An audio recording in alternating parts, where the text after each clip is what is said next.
of a realistic style of rebuild. So, no, do not expect me trading away Donovan Mitchell, even though he is a very prized possession in the NBA. But definitely some of these guys on the Utah Jazz, I feel like, are definitely good and fit the Utah Jazz very well. But I feel like to make Utah a title contending team, they need a little bit more oomph to that team, and hopefully I can provide. One of the major factors of the Utah Jazz is that their cap space is definitely being taken up a lot by a lot of role players. A lot of guys on these teams who aren't top guys are getting paid a lot of money, so I'm going to try to fix that whole situation. But first of all, make sure if you do like this video, subscribe to the channel. We are doing a giveaway at 7.5k subs, so make sure you get in on that. So make sure you subscribe to the channel to get entered into the giveaway. But yeah, in this little rebuild, like I said, I'm gonna try to make it a little bit more of a realistic style. There's obviously guys on this team that can, I feel like, be maybe given up to get some assets back. I know Bogdanovich has been a very key guy to this sort of team, and same thing with Joe Ingles, being very good 3-and-D style of wings. But man, Derek Favors getting paid some pretty big bucks over the next couple years. I don't know if he's really in the sort of future plans for the Utah Jazz. So, did you look at him making nearly $10 million a year in the next couple years? I feel like we could get some good assets out of him. Now, when trading for a big man, I like to keep the backup big very good, at least in my opinion. And y'all know, me and Gafford have beef. He always hates my teams. He despises me as a coach and a GM. But for his cap on our salary will be absolutely amazing. He only gets paid literally less than $2 million in the next couple years. It's such a friendly contract, so I'm going to do that trade, get a nice little thing back for him. And also, Royce O'Neal, who I know is actually one of the Utah Jazz's best wing defenders, at least I think. From watching their games, he's a very good lockdown defender, but again, getting paid some pretty big bucks for nothing really in return. No offense for that. My sort of plan on this is getting another really good backup point guard, so when Mike Conley is out, we still have good perimeter defense, which obviously defense is the biggest sort of thing for the Utah Jazz. I feel like I'm doing not so bad of a job so far. As you guys know, I really just try to do 1 to 2 to 3 year rebuilds, trying to win a championship, so hopefully we can luck out on this year. If not, we're gonna have to see, but I am gonna be keeping Bogdanovich and Ingles for this first year, see how it goes. If I need to adjust, if we start sucking, I will definitely be trading them, but I really like to make these rebuilds a little bit more realistic. But yeah, and obviously, Rudy Gobert is definitely a big boy guy, getting big boy money. Hopefully he can sort of live up to that contract. That'd be nice. But as you can see, it's basically the exact same Utah Jazz team, just besides Gafford, and we have Chris Dunn, and I also signed Gerald Green coming off the bench as a small forward because we do need, I feel, a little bit more scoring, at least in my opinion. But hopefully I didn't give up too much of our defense for that offense. But I do feel like the Utah Jazz are still a piece away, so maybe in this offseason we can get lucky with a free agent or something like that. And even in real life, I feel like that's a very good case for Utah. Maybe not just having enough star power. I know Donovan Mitchell and Rudy Gobert are a great dynamic duo, but is that enough against, a LeBron, AD, Chris Paul, Paul George? I'm not entirely sure, but in real life, we'll find out very soon with the playoffs approaching. I thought it'd be cool to sort of put that into a 2K scenario, which is why I'm doing this. So I am going to be simulating the entire first season right now, and taking a look at the end of the first season. LeBron James gets MVP, which is really dope to see. LaMelo Ball, Rookie of the Year. That's really dope. Spencer Dinwiddie on 6-man. I keep forgetting to leave Klay Thompson and Spencer Dinwiddie, those sort of season-ending injury guys out for the year. I keep forgetting to do that by myself, but it's so much work to do all that stuff. But yeah, I don't know if you guys saw that, but we made the 4th seed, so pretty realistic as for this year. Definitely an above average NBA West Western Conference team. We didn't get anyone on the All-NBA team, though, which sucks, but we did get Rudy Gobert on the All-Defensive team, which I'm not mad about. Taking a look at our first round matchup against the New Orleans Pelicans, which if you don't know, the Pelicans are the golden child for the NBA 2K My League. They are just always a crazy good team, so I definitely need to look out for them a lot. It basically all looks pretty normal, obviously besides the Pelicans, and also the Kings making the playoffs, which is also pretty surprising, at least in my opinion. But 2 games into our playoff stand, we are actually down 2-0. But as you guys know, I always love to sort of readjust whenever I do these playoff scenarios. At least in the first round, I always try to over-adjust. And you guys know I love doing the coach game plans for whenever I'm struggling. Definitely need to tighten up the rotations and do more of a playoff style of rotation, getting our stars and starters more minutes. And also, just locking down on the defense, making sure the defense knows where to be on which guy. I do feel like our matchups are pretty good. I think obviously, with Donovan Mitchell being an undersized guard, it's sort of tough on him. I think he does play a lot better when guarding point guards in the NBA, only being a 6'1" shooting guard. Maybe in the offseason when I do look for new point guards, maybe obviously with Mike Conley coming off his contract, I can try to look for a bigger point guard to sort of help Donovan Mitchell out with that. I think that'd be a really good idea. But I am going to put Donovan Mitchell on Lonzo Ball. I think, at least on the perimeter-wise for his height, I think he can really disrupt him a little bit. And then we do still have, our wing defenders in Ingles and Bogdanovich to sort of help try to stop Brandon Ingram and Zion Williamson. I'm so surprised that team didn't make the playoffs for this year. That team is so, I don't know. It's so crazy that they just aren't in the playoffs. I was really expecting the Pelicans to make a jump, but wow, we actually came back pretty good. Game 7, we had an amazing game. Rudy Gobert is really struggling for us, not gonna lie. He's only averaging 8 points in this playoff series. Oh my god. And honestly, that's the terrifying thing about Rudy Gobert. You don't know if he's gonna score, 15 points and have 10 rebounds, or have 15 rebounds and have 7 points. It's pretty up in the air for most of the time, but wow, game 7 we win. Going on to round 2 against the LA Lakers, which, dang, that is definitely pretty terrifying, not gonna lie. Over in the East, we had the Miami Heat upset the Bucks, which I think right now the Miami Heat are matched up against the Hawks in the first round, and the Knicks are actually matched up against the Bucks in the first round, which, wow, that'd be a very interesting matchup to see in real life for sure. Then the Nets and the Wizards actually gave them a pretty good run for their money, but obviously the Nets, being the Nets, they're going to make out of there pretty easily. So, second round matchup, this is the test. This is the test, ladies and gentlemen. And we're failing. We're failing the test. I might just simulate this next game just to see. And if we go down 3-0, then I'm just gonna give up on the season, because there's no way we can have our second best player who's actually going down in overall. He's actually playing so bad, his overall is going down. Only averaging less than double digits per game. It's let's see. Oh, there we go. 2-1, 2-2. Oh my god. Oh no. Yeah. That's definitely the way the cookie crumbles this year, man. Oh man. I mean, I wasn't really expecting the Jazz to be winning a title in 2K. I mean, it's very tough to do that, especially in the first year when you're trying to make it sort of as realistic as possible. But man, when Rudy Gobert's only scoring 8 points a game, he's supposed to be our second go-to guy, and it just doesn't work out. But you have here the 76ers winning the title and Ben Simmons winning Finals MVP, which is kind of interesting. I'm surprised the 76ers beat out the Brooklyn Nets, but I guess,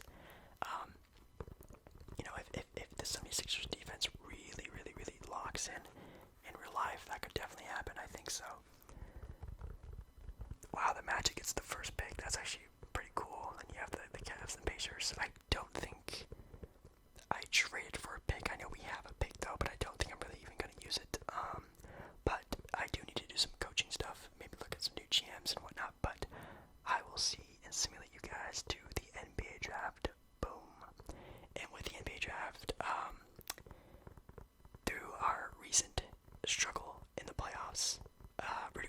Grizzlies did, only averaging about 8 points in the playoffs, and even in the regular season didn't have a crazy, crazy year.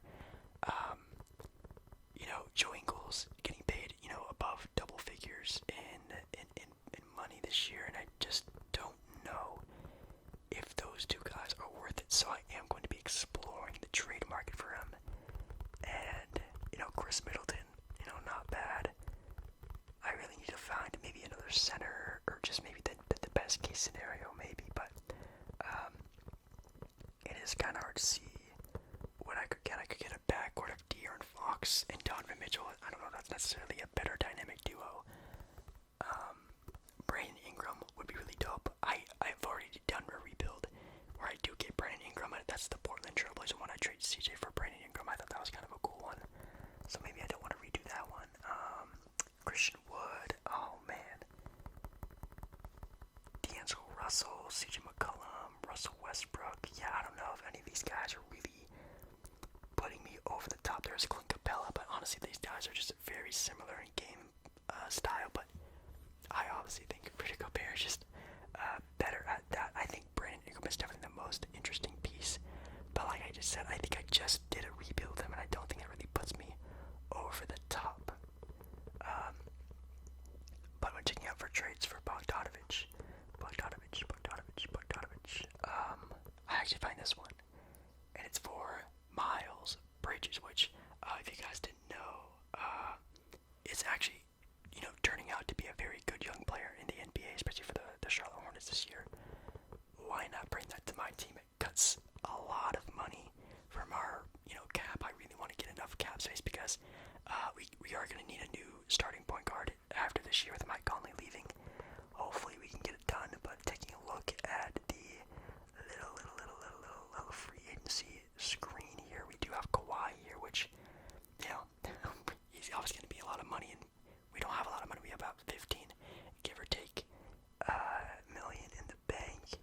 DeMar DeRozan, that'd be very interesting. I think actually DeMar DeRozan is like the most realistic free agent that the Jazz can go after, and I think it would be really cool to see DeMar in Utah with Donovan Mitchell in that squad. That'd be kind of dope. But again, we don't have enough money for him. That's for sure. We could take Mike Conley back with his rights, but I don't think that that would be the best case scenario for us. We need a third option. We need another go-to sort of star type of power, or at least someone who can just score the ball. And I think honestly, a slept on Spencer Dinwiddie might be the answer. I'm not gonna lie. He's not another star, but he is definitely a third option. Definitely, helped carry that Nets team to the playoffs back when him and D'Angelo were the go-to guys. Also taking a look at Lonzo Ball, actually getting a pretty friendly contract. Usually, sometimes I see Lonzo Ball going for 20, 25 mil. He's only going for about 15 mil for this year. I'm gonna try and get him. I usually have to overpay to get Lonzo Ball. I say maybe one out of every 5 or 6 rebuilds, you get Lonzo Ball. Pride from the Pelicans, they're usually very aggressive when trying to keep Lonzo. But I think the Miles Bridges trade is really going to help us out, getting more scoring, getting more hoops, getting more above the rim type of plays. I think that'd be a very good piece for us, and also just looking for more scoring. I think more scoring is how we're going to improve this team. I think defense is great. I think our defense is looking really good, but I think we just need more firepower. Taking a look, I also needed a backup point guard, and I think trying to get past Chris Dunn, or at least trying to find someone who can help us out with a backup point guard situation, would be very helpful. So, as you can see, we do end up getting Spencer Dinwiddie. I did miss out on Lonzo Ball. The Pelicans definitely re-signed him. It's very hard to get Lonzo away from the Pelicans. We have Miles Bridges now at the starting 3 spot. Then we have Tingles still on the team. Not looking good, so it looks like I might be trading Tingles. He's only a 77 overall as of right now. Maybe I can try to, coach him and train him into a better overall. I know when we play better, he'll start getting up in overall too, but I do end up signing a backup point guard. It's TJ McConnell. I think TJ McConnell is actually a very almost perfect fit for the Utah Jazz and their gritty defense and his smart play style. I think he'd fit really well in Utah, so yeah, I think that's really dope. And then we have Vernon Carey Jr. From our Pelicans trade. Very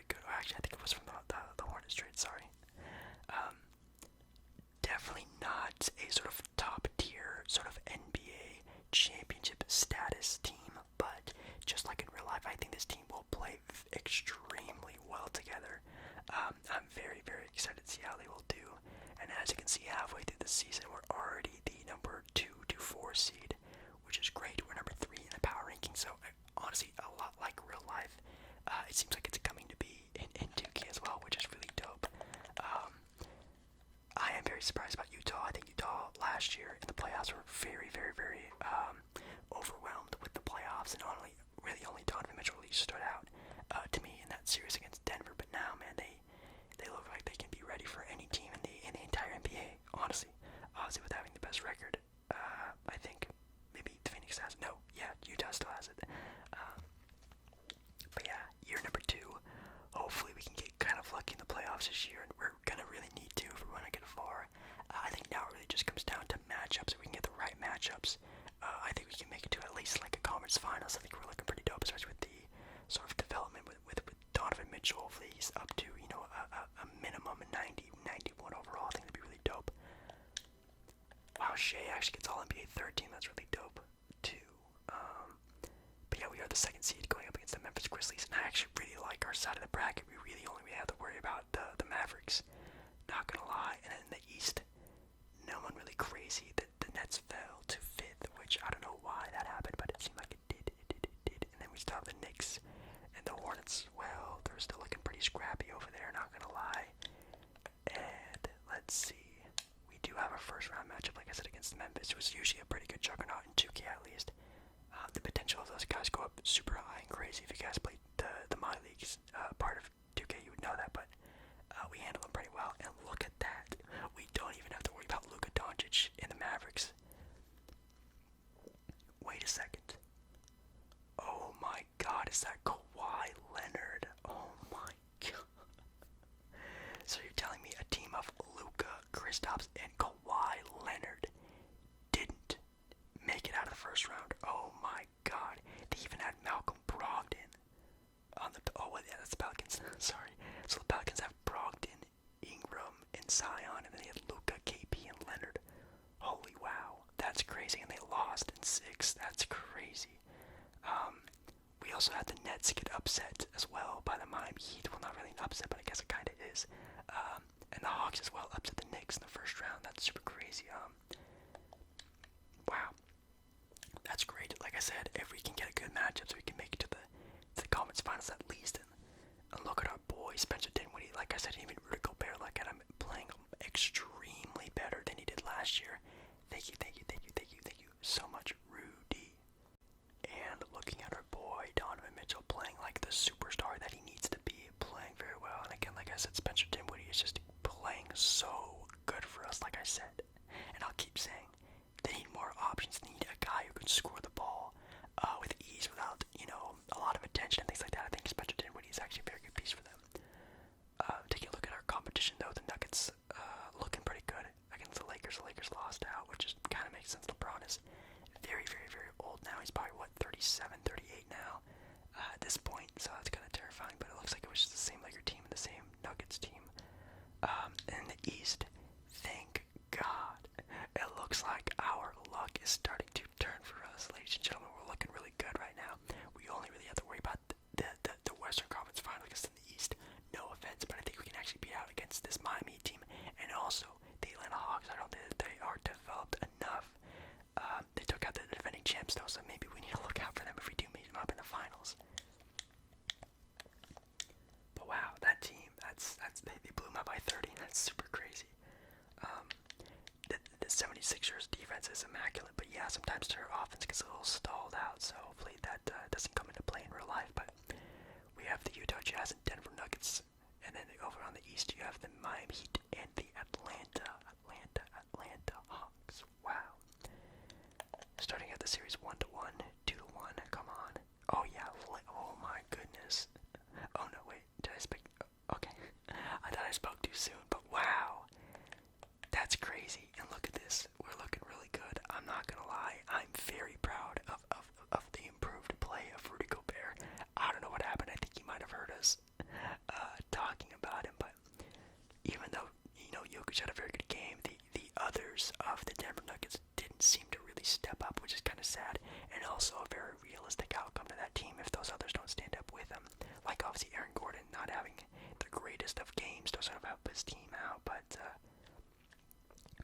at, oh, dang it, I was hoping the Hawks to make it, but we're going up against the Miami Heat in the NBA Finals, which, God, if these two teams met in the finals, I don't think these ratings would be that great, not gonna lie, but that's awesome. These guys are very two hard-working NBA franchises, and it's really cool to see them in the finals together. No offense to Miami, I really like our odds here. In real life, though, I would love the odds of Miami, but I think in 2K, I think, yeah, we definitely have the upper hand on them. And we end up winning a championship in our second year, just adding more scoring and ability in that sort of sense to the team. I think it looks really good. Donovan Mitchell upgrading all the way up to a 93 overall, starting out, I think, at an 88 or an 89. That is super dope. I love that so much. And while Miles Bridges, like I said, a very good X factor for our team, being more of a scoring option as well. Rudy Gobert had a sucky game 4, but like I said, he's not going to always be that sort of 20-point per game scorer. He never will be, but if he could put up a couple of those in a nice playoff run, the Utah Jazz are just an incredible team. And yikes, Victor Oladipo for the Miami Heat struggled a lot. Even Jimmy struggled a lot. I didn't even know they had Boogie Cousins, but yeah, ladies and gentlemen, that is it for the rebuild. Thank you so much for watching this video. Again, if you have any other teams I should try, definitely let me know down in the comments. I've done most of them,